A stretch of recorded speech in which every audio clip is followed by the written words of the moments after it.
الا ما زيدش عليك الاجتماعيات والارقام والمنحنى والخرائط، هذا الفيديو 100% تبدل لك الراي ديالك. طحت على واحد السيت سميتو فيجوال كابيتاليست، فيه دي غراف واحصائيات اللي في الصراحه ما غاديش ينفعوا بزاف، ولكن مثير جدا جدا.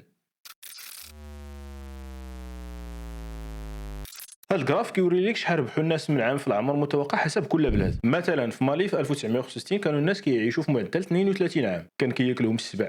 وفي 2025 ولاو كيعيشوا حتى 61 عام، يعني ربحوا 29 عام من 1965 لدابا.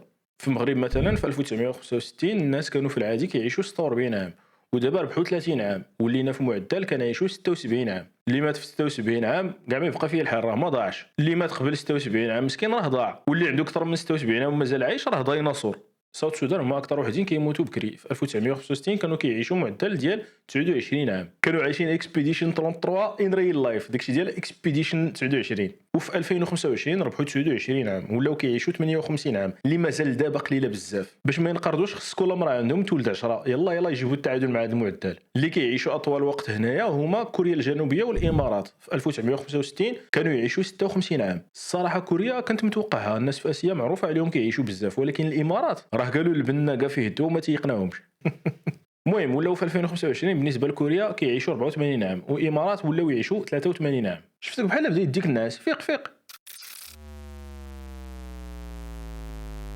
هاد الماب كتوري المعدل ديال كل امراه شحال من ولد غادي يكون عندها في حياتها. مثلا الكونغو هنايا عندها 5.95، يعني في المعدل كل امراه عندهم كتولد تقريبا 6 ديال الاولاد. هادو راه قناين ماشي بنادم.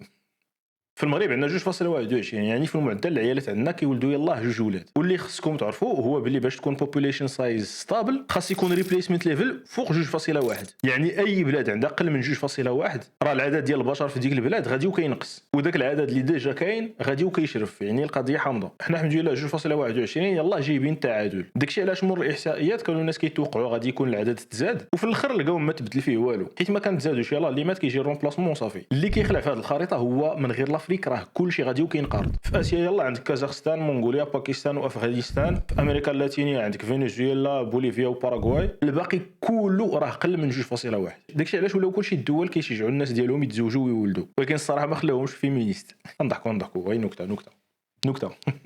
في روسيا مثلا بوتين عاطي الدعم فلوس صحيحه والدار لاي كوبل روسي ولد 3 ديال الاولاد. اوكرانيا، سنغافوره، تايوان وكوريا مساكن عندهم قل من واحد. الا بقات كوريا غادا بحال هكا غتبقى عندهم سامسونج ال جي وكيا بوحدهم كينشوا الدبان بحال شي فيلم ديال الرعب. واللي لاحظت عاوتاني هو باش ما كيكون هذا الرقم صغير، باش ما كتكون الدوله متقدمه. الصين 1.01، روسيا 1.46، امريكان 1.62. وفي افريقيا المغرب وساوث افريكا اللي تيوريكلي هما اكثر بلدان متقدمين، وحنا اللي عندنا اصغر معدل.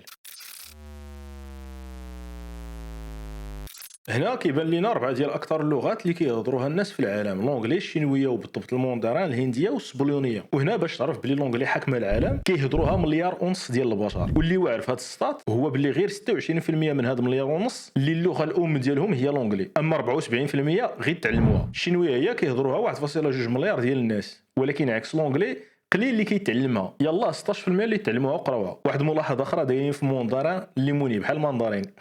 مور الشينويه اكثر لغه كيهضروها الناس في العالم هي الهنديه ب 609 ديال المليون واحد كيهضرها. واش في خباركم بلي في الهند كاين اكثر من 1600 لغه ولهجه؟ حنا عندنا عربيه والشلحه بوحدهم، والشلحه غادا وكتنقرض. هما عندهم 1600 لغه ولهجه ومازال كيتوارثوا هذه اللغات. 43% من هاد 600 مليون غير تعلموها وقراوها، وغتلقاوهم غالبا هاد 43% من الهدنود نيت اصلا، حيت كتلقى كل قبيله واللغه الام ديالهم، وباش يتفاهموا مع بعضياتهم تلقاهم اتفقوا على هاد اللغه اللي هي الهنديه. واخيرا سبانيش ب 558 مليون. الصراحه كاين سحاب لي الناس كيتعلموا اكثر الاسبانيه، صدق يلاه 13% اللي تعلموها، و87% اللغه الام ديالهم. وليكن في علمكم ما كايناش هنايا، ولكن اللغه اللي جات مور السبليونيه هي العربيه، كيهضروها 334 مليون ديال بني ادم.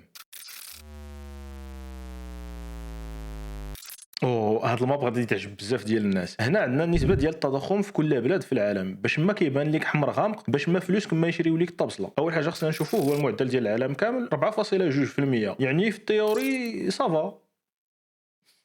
الفنزويلا 269.9%. هذا راه ما بقاش تضخم، هادو راه كيسبيدرينيو الفقر. هذا راه برانك، خاص يفيقوا شي نهار يقول لهم نوضوا على سلامتكم، راه كان غير برانك. وات على 270%. وماشي غير فنزويلا، السودان، زيمبابوي، ايران، الارجنتين عندهم فلوس فيها تاريخ نهايه الصلاحيه. الحمد لله اللهم لا شماتة، حنا في المغرب يلا عندنا 1.2%. 1.2%. كنت سولني بلا ما نشوف هادشي نقول لك كاين شي 80% في المغرب. هنا كاتبين بلي التضخم العادي هي 2 حتى 3%، حنا عندنا غير 1.2%. يعني قليله بزاف. علاش زعما الدنيا تفرقعات؟ والمشكل ماشي غير السلعه ديال البرا، حتى السلعه ديالنا تفرقعات. هادشي خصنا شي دكتور ديال ليكونومي يشرح لنا هادشي كيفاش. واللي ما كنتش عارف هو بلي كاينين بلدان فيهم اقل من 1% ديال التضخم. سويسرا وقطر عندهم 0.1%. هادو غلاء اسعار عندهم غير نكته. الشينوا عندهم 0%، هادو حابسين الوقت. اما كون شتي بنما ناقص 0.1%، الناس عندهم غلاء اسعار، هادو عندهم انخفاض الاسعار. كيديروا لها زعما ما محسوبينش معانا؟ كاين في شي عالم اخر ما عندهمش الحرب ديال اوكرانيا هما؟ لا، واقيلا محسوبين في شي كوكب اخر. هنا غتكون سالات الفيديو. الا عجبتكم نعاودوا واحده اخرى، راه هذا السيت فيه الغرق ديال الاحصائيات اللي غادي يعجبوكم. المهم نتلاقاو في الفيديو الجايه.